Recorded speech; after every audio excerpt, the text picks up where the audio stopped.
kolesterol tinggi? Sekarang, tidak lagi. Minum Nutrif Benecol 2 kali sehari. Plant stanol esternya telah teruji aman, bantu turunkan kolesterol dan resiko jantung koroner. Nutrif Benecol, cara enak turunkan kolesterol.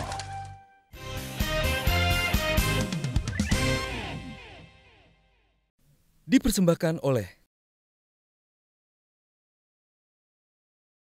Ini hanya bisa berfungsi kalau Bapak punya jaringan, ada terlibat di organisasi atau kekuasaan atau kekuatan yang bisa melaksanakan itu. Maksudnya Pak Nurdin mau ajak saya. Ya, gitu kira-kira. Bahwa program IKTP ini lebih baik tidak dilanjutkan. Itu kepada siapa disampaikan? Pada Pak SBY langsung? Benar. Di mana itu Pak? Di Cikeas. Kayak pada waktu itu tanggapan dari Pak SBY apa waktu itu Pak? Tanggapannya dari Bapak SBY bahwa ini kita untuk menuju pilkada, jadi proyek ini ya diteruskan. Harus diteruskan.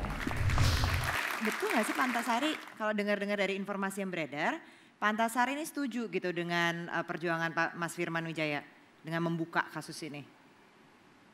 Begini, sebetulnya yang ingin saya sampaikan itu adalah ketika itu pagi Pak Bonyamin Saiman yang lawyer saya waktu mengajukan uji materi dan PK, dia WA ke saya.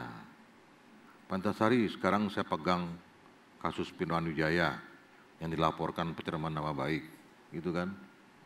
Oh baguslah saya bilang.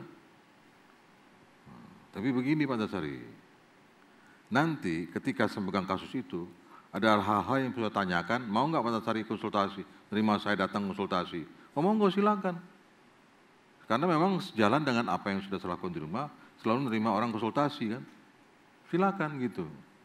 Tapi besoknya keluar di berita, Antasari jadi penasehat pengacaranya Firman Wijaya. Bagaimana yang penasehat? Saya udah ketemu Firman aja belum. Jadi tidak ada itu. Hanya hubungan saya dengan Pak Bonyamin aja. Jadi sama Pak Firman sendiri nggak pernah bertemu? Belum. Nggak pernah ketemu sama sekali, iya. Silakan Bang Ege. Iya, sebetulnya sih saya lebih senang kalau Karina yang bertanya. Karena kelihatannya Pak ya, dari penampilan Bapak pada hari ini, kalau Karina yang bertanya Bapak jadi lebih semangat ketimbang saya yang bertanya gitu ya. Karena Bapak terlalu dramatisasi terus dari tadi. Malah saya ditanya. Enggak, justru ini kan ketika Bapak mau masuk lagi ke politik, baik karena diajak, ataupun karena rakyat yang bilang ayo Pak masuk lagi ke politik misalnya. Tapi kan di setiap zaman orang bisa tetap dikriminalisasi Pak. Betul nggak pernyataan saya itu? Wah ini banyak yang nggak suka loh ini jangan-jangan ya. Tapi setiap zaman bisa terjadi kan Pak? Bisa setiap terjadi. rezim bisa terjadi, betul nggak Pak? Pengalaman saya pribadi, bukan kriminalisasi ya. Iya, apa namanya Pak? Saya ini tersangka sudah untuk yang kasus ini yang kedua kali.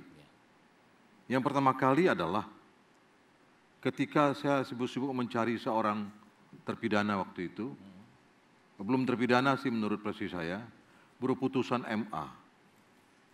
Saya waktu itu Kepala Kejaksaan Negeri Jakarta Selatan, selaku eksekutor perkara Tipikor, tiba-tiba Mahkamah Agung mengumumkan, perkara atas nama Effendi Ghazali sudah kami keluarkan, misalnya, dihukum sekian. Tentu yang bersangkutan dengar dong, lihat. Nah, sampai di kita putusan itu sore Pak. Waktu saya selaku Kajari bikin P48, penunjukan jaksa mengeksekusi. Begitu jaksa sampai ke rumahnya dia udah nggak ada. Kabur sampai 8 bulan. Nah, terus saya koordinasi sama Polda Metro supaya cari bersangkutan. Karena polisi punya senjata, jaksa kan enggak. Terus cari, nah informasi dimanapun pada waktu itu saya temui. Sampai saya pernah menggeledah rumah senior saya. Yang waktu itu jadi lawyer, Pak Bob Nasution. Sampai beliau bilang, Antasari mana mungkin pula aku menemunikan dia. Pak, saya bilang demi tugas, apapun informasi saya lacak Pak, saya katakan gitu kan. Nah kira-kira Tidak berapa setelah itu, pasti Bapak dengar, lihat, baca koran Kompas pagi. Tapi sebelum berita itu keluar, saya tidak akan ceritakan, karena itu domain saya lah, apa yang terjadi malamnya. Paginya Kompas keluar, Jaksa Agung melaporkan Antasari ke Mabes Polri. Semua orang baca, saya juga kaget. Saya datang ke Mabes Polri, menghadap, ditanya wartawan, ada apa Pak kesini? Biasa koordinasi, padahal dipanggil sebagai tersangka Pak, waktu itu. Jadi singkat cerita, masih mungkin lah itu terjadi Pak ya. Ini saya nggak ingin kembali zaman yang lalu, jangan lah ya, kan kita harus ke depan nih. Cuma mau nanya doang, itu IT KPU itu apa sih Pak kasusnya waktu itu? Persisnya gitu loh, sedemikian besar pengaruhnya. Ini bukan zaman lalu loh ya. Bukan. Nah, Yang publik pengen tahu itu kan. Iya, IT KPU. Orang nanya-nanya. Bukan zaman lalu loh ini. Bukan. Cuma ingin tahu IT KPU itu apa maksudnya. Tadi Apakah gara-gara itu pemerintah bisa jatuh atau terpilihnya dulu nggak benar gitu. Bukan zaman lalu loh ini Pak, Tadi ini ke depan Pak. Mbak Andini saya sampaikan ke saya, Ya. ini segmen 56, mau terakhir. Iya. Jadi itu kita tunda setelah hari acara ini kita bicara empat mata. Jadi Atau gini. Saya ingin satu aja ketegasan Bapak. Saya kasus apapun saya sudah tutup. Pokoknya bukan kasus lah. Sekarang ini bahwa Bapak ditolong dan juga di dinas di zamannya resimnya Jokowi ini Bapak menerima gerasi. Pertanyaan saya adalah Bapak siap tidak jadi relawannya Jokowi Pak untuk pemenangan Pilpres?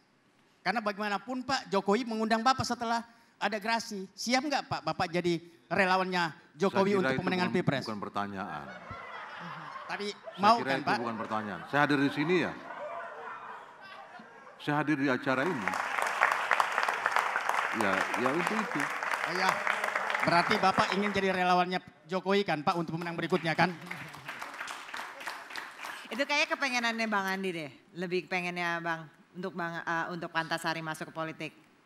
Support Jokowi. Saya pikir tidak usah masuk politik, tapi relawan pemenangannya cukup sehingga Jaksa Agung menanti untuk 2019. Ini jangan mancing-mancing. Nanti nggak jadi pasangan sama AHY loh ini. Jangan mancing-mancing loh ini. Gini aja Mas. Kita bikin relawan Antasari aja lebih enak. Ngapain relawan orang lain? Mulai. Relawan Antasari aja, saya relawan Antasari. Segmen 5 Pak ini. Relawan Antasari. Kang Maman, silakan. Karena saya kriminologi dan suka dengan penologi, ilmu tentang penjara, saya tidak percaya kalau lembaga pemasyarakatan itu semuanya gelap kenangannya. Ada kenangan-kenangan yang indah, yang putih. Kalau waktu saya baca bukunya Arswendo, saya menangis.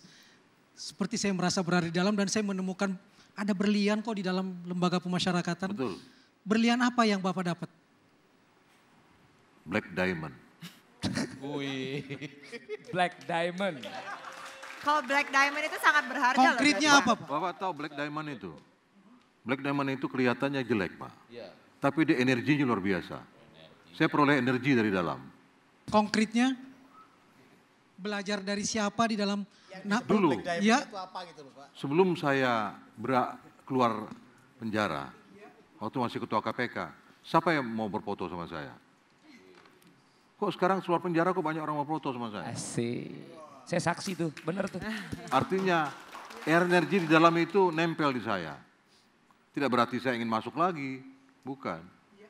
Karena saya sudah tahu tidak nyamannya di sana. Silakan Karina. Saya cuma penasaran aja setelah Bapak sudah keluar, sudah kembali menjalani hari-hari yang baru, Bapak sudah benar-benar tenang dan damai atau masih galau dan masih pengen banget menegakkan keadilan? Itu saja Pak Antasari sampai pindah rumah beliau untuk menghindari trauma-trauma di rumah lama, benar gak? Ya, jadi begini ya, setelah di dalam itu Kang Maman, sekaligus saya jawab ini.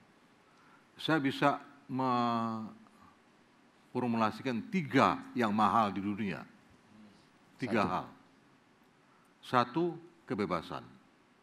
2, kesehatan. 3, kedamaian. Ini yang paling mahal. Salah satunya nggak ada pada diri kita bukan siapa-siapa.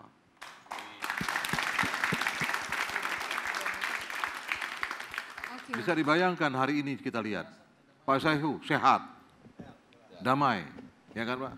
Tapi apa status tahanan? Apa gunanya? Oke. Pak, kalau dari tadi saya perhatiin Bapak nih, saya jadi ingat satu quote dari Viktor Frankl. Dia itu bilang bahwa ada satu kebebasan manusia yang tidak bisa diambil oleh siapapun, yaitu kebebasan untuk memilih sikap dalam situasi terberi apapun. Saya rasa itu yang paling mencerminkan Bapak. Tadi Bapak memaknai bahwa di dalam saya lebih banyak mendapatkan insight, lebih banyak mendapatkan kedamaian. Oke, sekarang balik lagi nih, kita flashback lagi dengan pengalaman Bapak yang mungkin masih, tadi juga saya melihat masih ada kekecewaan, kemarahan dan sebagainya, dan itu sangat manusiawi. Pertanyaan saya membaca berita bahwa pada saat Bapak berada di dalam, kemudian Bapak tidak diperbolehkan untuk keluar menghadiri pernikahan putri pertama Bapak. Saya tidak jawab itu. Saya tidak ingin suasana ini jadi membuat saya terganggu. Itu menggugah, saya hormati kalau Bapak tidak ingin menjawab, tetapi itu menggugah konflik-konflik. Ini aja, saya jawab begini aja. Ketika 4 Mei 2009, jam 5.30 sore, saya masukin di tahanan, saya tidak netes air mata. Ya. Tanggal 3 Januari 2011, setelah inkrah saya diskusi di LP Tangerang, saya tidak netes air mata. Bapak tapi ketika saya tidak boleh hadir resepsi anak saya yang pertama nikah, resepsinya tidak boleh, itu saya menangis dalam sel. Oke, itu sudah menjawab sih Pak. Tidak ada siapapun yang dekat saya, sendirian dalam sel yang terkunci. How did you feel at that time? Satu sisi anak saya nikah, resepsi, mengundang orang, itu saya dalam kamar tidak boleh. Sampai hari ini saya tidak tahu jawabannya apa, kenapa saya tidak boleh. Boleh. Dipersembahkan oleh